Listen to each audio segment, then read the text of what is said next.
Hello, yes, I'm David White, and thank you for inviting me to speak.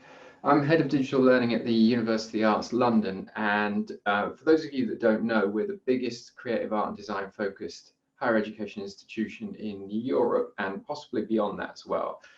So we've got 20-something thousand students all studying subjects that have no correct answer. And obviously that the kind of making and creative aspect to a lot of our subject areas, a lot of our disciplines, is quite challenging with the sudden move to online. So I'm just going to talk through how we went about that and a few other things as well. The slides don't like me today, so I'll see if I can find a better system. What happens if I, no, yeah, that worked.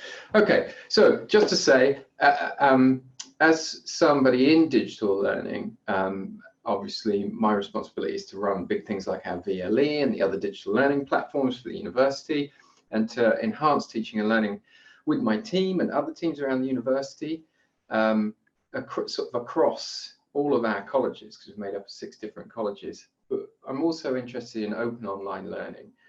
Just to give you a bit of background, this is an interesting project that we did, which was a series of completely open online seminars early last year.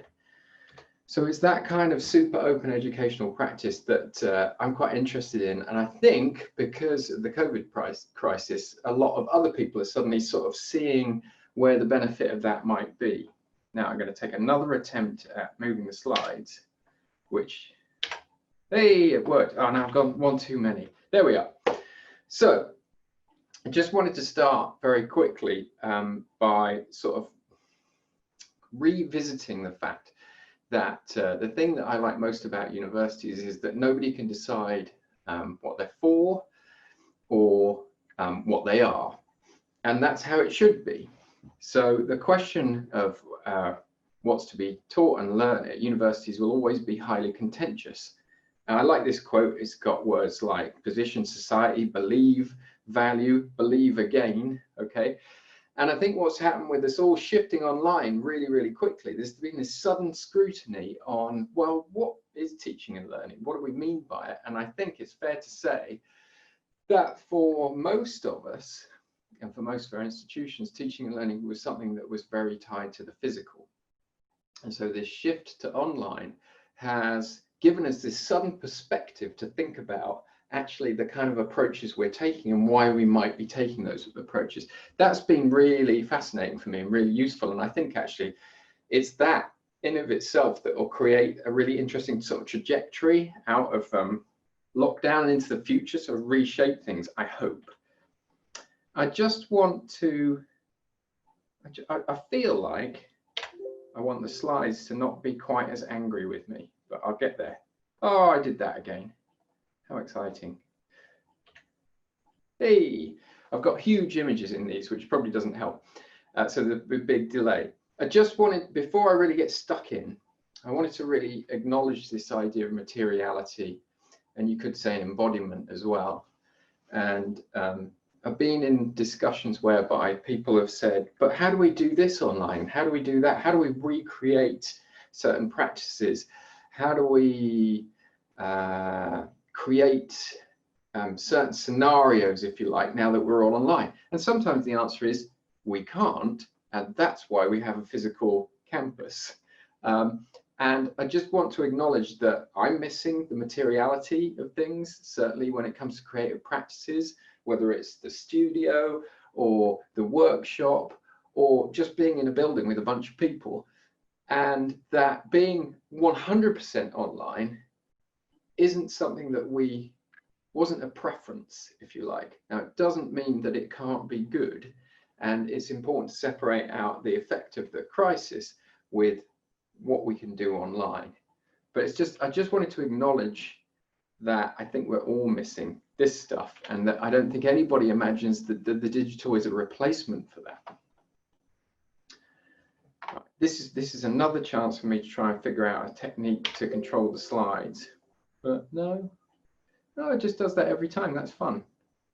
So this is going to be an exciting tour of me trying to click a radically tiny button. And having done that, it moves on. It moves on. Lovely. So what we did at the start of the crisis is we immediately created what we called a core practice, which was really around, for us, Moodle and Blackboard Collaborate Ultra. And we've got other platforms and people do lots of different things, but we said that was our core digital learning practice. And it was about getting a balance between content and contact. And this sort of harks back to the visitor and residence idea, which is that sometimes students are going to want to visit stuff, work self-paced, and sometimes students are going to want that sense of connection and collaboration as well, and trying to find a balance in there. Now, you can visit, and I'll put this in, you might be interested in this, I'll put this in the text window. You can visit the page that we pulled together with the core practice guide and a whole load of other guides as well. And the level of collaboration across all of the colleagues that I work with at UAL was fantastic. We pulled this stuff together very quickly. We ran a lot of online staff development around about Easter time, if you can remember back to there. We had about 1,500 people coming to those online sessions. We ran about, let's say we ran about, I don't know, 10 to 15 sessions in a week, and there was, yeah, about 1,500 sort of places were taken. So how many people that represented was difficult to say, because some people would be coming to multiple things, but that was pretty spectacular, I thought. You know, it's the first time I've ever had people really running at us to find out what they should be doing and to seek out advice. Some of that was, you know, don't panic, here's how you use the systems.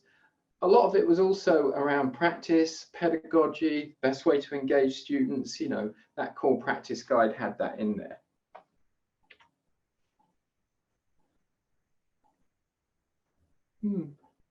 It's very indistinct what happens when I press a button.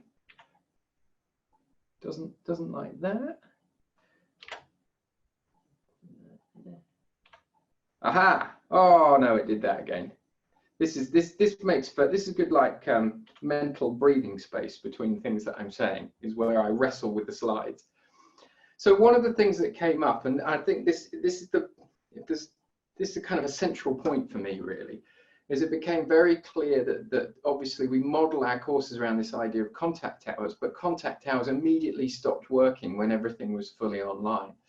And so there was a question of encouraging courses, teaching staff to not what I call practice mirror, which is where you immediately look for the thing that's most equivalent to what you were doing face-to-face online, which tends to result in very, very long online synchronous sessions. Because if you talk in a 3-hour slot on Tuesday afternoon normally, then does that look like a 3-hour Blackboard Collaborate Ultra session? Well, it does in timetabling terms, but is that a good idea? No, it's not a good idea, because it's sort of exhausting, and for all the reasons that I think we've been finding.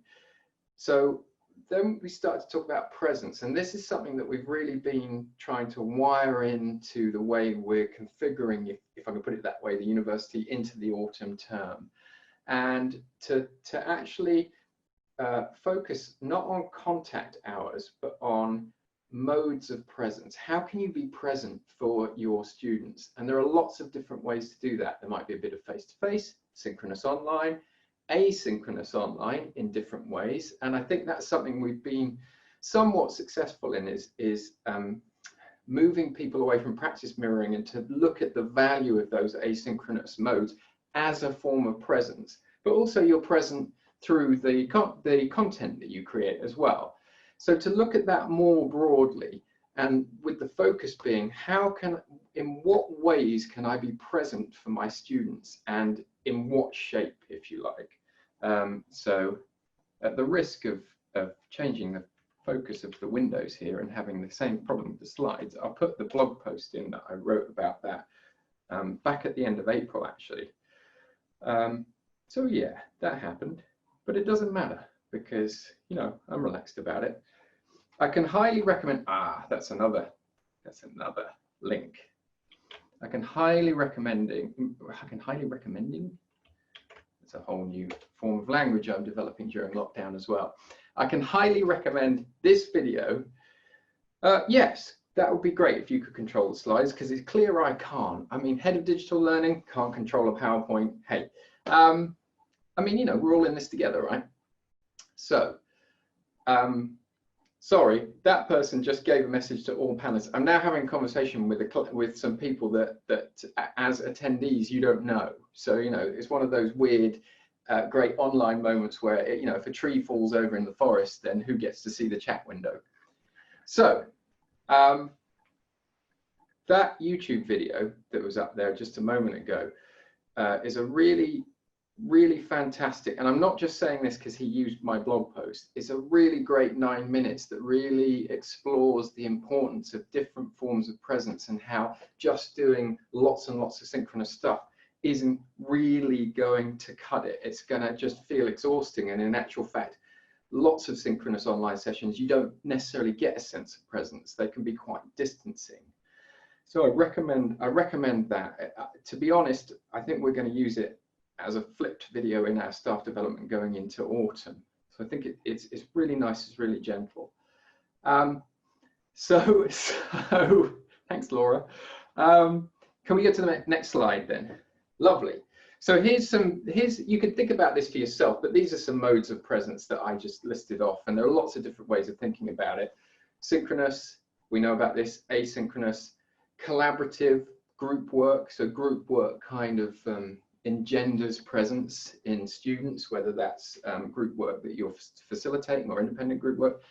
Independent as well, you know, just independent work amongst the students. One of the reasons that students really like coming to campus is so that they can work independently, but also around each other.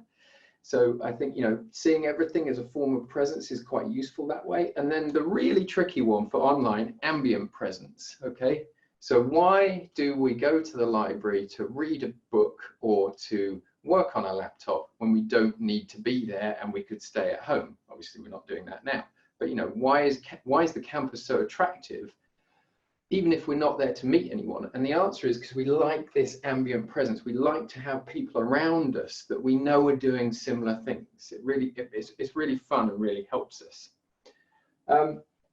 So I think there's a question for us about, you know, what could ambient presence look like online? I think the closest thing for me is something like Twitter or social media, encouraging students to form their own groups in social media or social media like spaces. So you don't have to own that, but encouraging them to form those groups. I think that happens in the later years, but encouraging first years to do that, almost giving them permission to self-organize is really useful.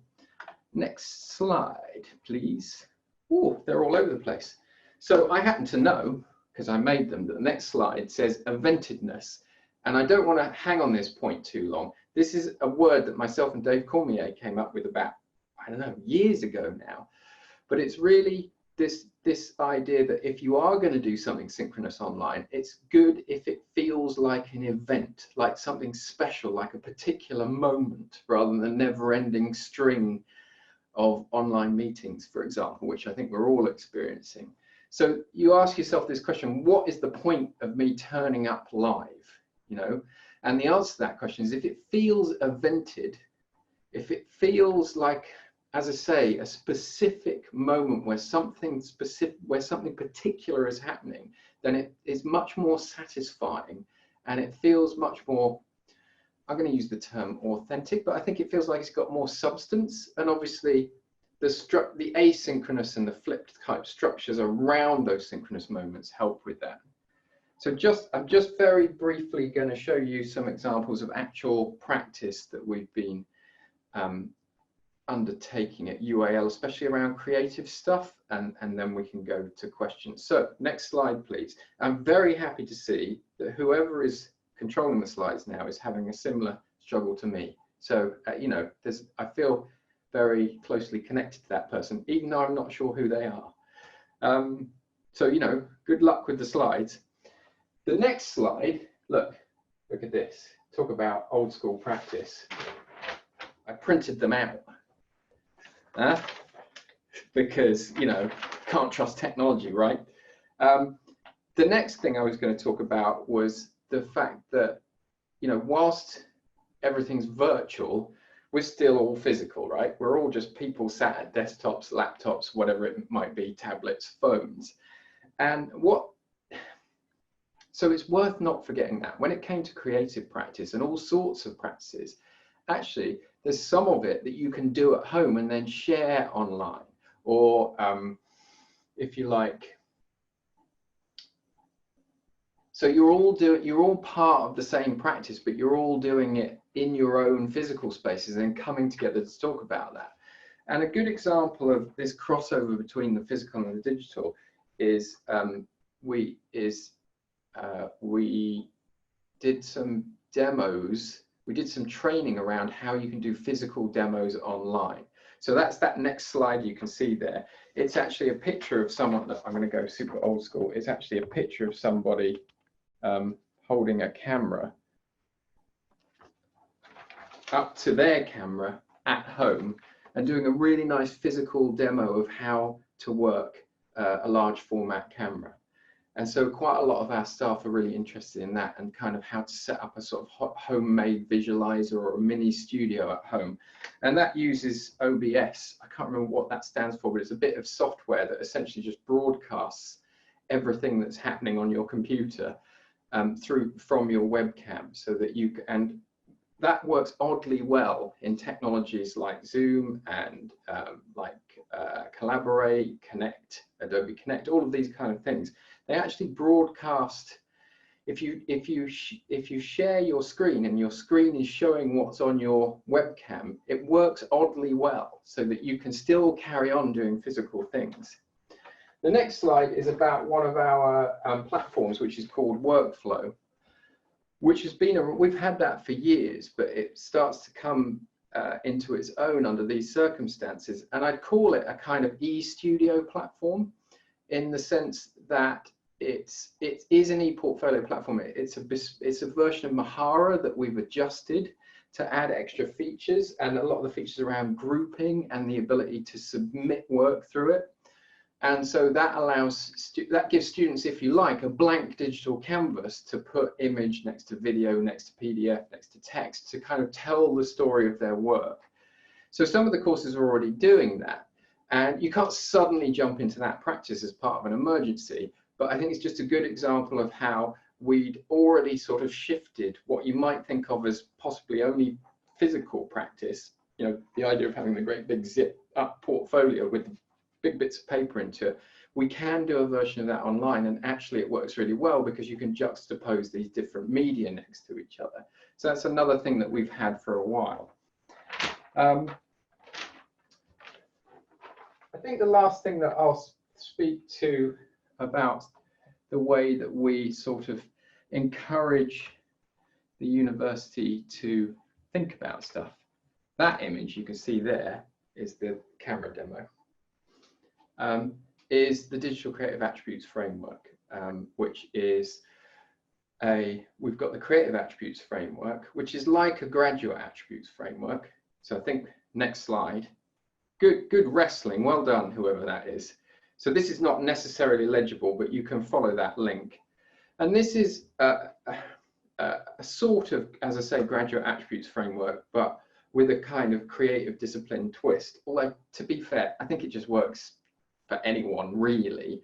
And we added these digital practices to it to create a kind of shared language. And I think one of the most interesting things we've done with that is some courses have picked the practices and attributes that they want their students to develop through the module. And then having selected those, they've then reverse engineered the module around that. So it's this process of design where instead of saying, what do I want my students to know? It's what do I want my students to become? What do I want them to be equipped with? And therefore, what should I teach? Which is quite useful. And again, we're also, I mean, if you look at some of those practices, we're all in that, you know, those practices become super, super relevant with us being entirely online, but they're relevant anyway in the creative industries. I'd say they're relevant just in the world of work per se. You can have a look at those in your own time. Next slide. This is fun. Now, I don't want to go into this in detail. Again, we were looking at the socially distanced campus and ways of sort of describing which practices might be best sit where, I think this just helped us with our thinking. It's not something we're necessarily going to run with, but it was useful again for kind of breaking up the different, you know, just laying out the different things that we do and where they'd be best suited to.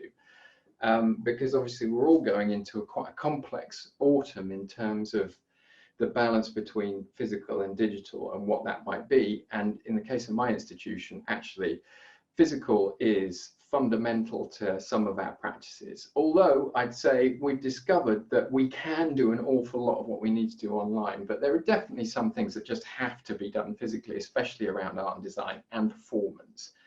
Okay, next slide, and then I think we're basically there. Yeah, so where I got to with this was this idea that actually a lot of what we've been discussing and dealing with over the last couple of months in pedagogically is actually around conceptions of what university is and perhaps what it could become. So you know, whilst a lot of discussions are like, well, Zoom's better than Collaborate and this is better than that, and I wish we were using this technology, actually, when you get down to it, the real question we're asking is, what is the university if it's not a building? And I don't think we've answered that question in a way that, in a shared way. I think people who've been doing online or digital learning for a long time know some of the answers to that question. But I think for the most part, the answer to that question is, how do we make online look as much like face-to-face, which I think is a really limited and kind of deficit approach. So that my question is, you know, can we find ways of conceptualizing the university where digital spaces and physical spaces are just side by side or interwoven, and so that you're just talking about space and you're not talking about university or online. And next slide, and I think we're done. Yeah, thank you, and thank you for bearing with us with the fun slides. I suspect that was entirely my fault, but you know, I ploughed on anyway. Have we got time for Q&A? We do indeed, and I think you deserve the biggest round of applause for actually sort of coping with what somebody in the chat bin said, the slide saga, and keeping us on our toes and keeping us entertained with. I like a challenge. With a hugely engaging as well presentation. So well done you, and yes, excellent. And well done to those in the background sort of grappling with those slides. Yes, as well. absolutely. Yes, Laura, I think we've got a couple of questions that have come through. Yes. So the first question from Lorraine is, what quality assurance processes do you have in place regarding delivery? Oh, wow. We immediately came up with a sort of a policy around how to approach fully online and distance learning, and that involved some reshaping of timetabling, like the contact hours, but also some reshaping around shifting the focus of assessment slightly, for example, so that it wasn't necessarily as focused on the artifact you were making if you were in that kind of a course. And then in terms of quality assessment, we've got, pretty much all our normal mechanisms are running in terms of surveys and the way that we, our credit framework and all of these kind of mechanisms. So I think the answer to the question is, it's the same, with some adjustments where it would be better if we had some, access to physical buildings, but perhaps we don't. In some senses, I'm not convinced that quality is any different online, and I think that what we've seen is a sudden scrutiny on things like that, and perhaps more of a scrutiny than there would have been in a normal term, maybe. I'll leave it there. It's a big topic. That's great, thank you. And then the next question is, how do you cope with problems of exclusion when asking students to form their own groups? Yeah, and I think that's a really good question, and that's where you could give advice around that. I think it's for students to, it's a really fine balance. So as I say, I think we should encourage students to form their own groups, but we shouldn't own that. But it doesn't mean we can't give advice. I genuinely think it's for students to negotiate the spaces that they use. And for them, I think it's a useful thing for students to consider that question for themselves, actually. So it's as far as I'm concerned, and thinking about the DCAF, supporting students to negotiate those kind of things for themselves is actually something that's well worth learning in of itself, if you like. So, and that is my answer. That's not me avoiding the question. I think that that's the healthiest way of going about doing that. Because if you hold on to it too tightly, it's not the student's space. And students are keenly aware of what's their space and what's the university space. So we have to be really careful to, as I say, scaffold, but not like hold on to that stuff. The more guidance you give, the less likely it's going to feel like a vibrant space. So it's a delicate balance. My view is convene a conversation about exactly that with your students. I think it's a very valuable conversation to have around, you know, who owns the data, the sort of corporo-civic environment of the web, who has access, who doesn't have access. Clearly, some platforms are available in different parts of the world. So yes. I'd also like to say just very quickly, you can easily ask the question of the physical campus as well, the same question. So, you know, I think it's always worth remembering that these questions should cut both ways. Thank you.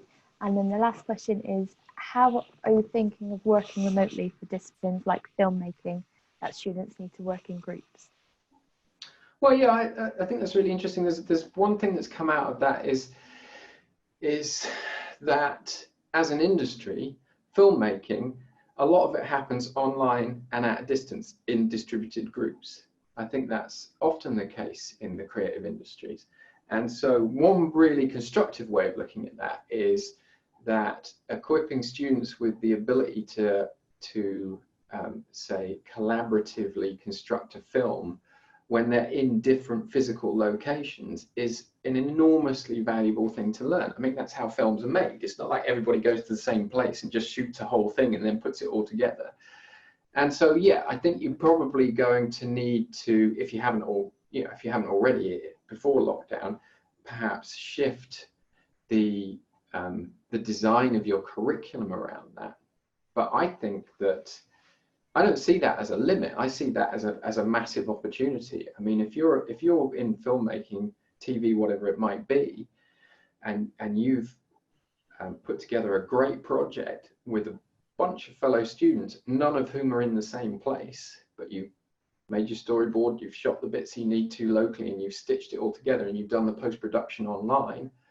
That's amazing. I mean, that any employer is going to want to see that. And I think the things you learn about negotiating group work and how to collaborate and how to connect and how to manage that creative process, even though you're not in the same room, it's all good stuff. And I think that's only like a sort of an extreme version of what we're all doing at the moment. And I think we're being largely successful, actually.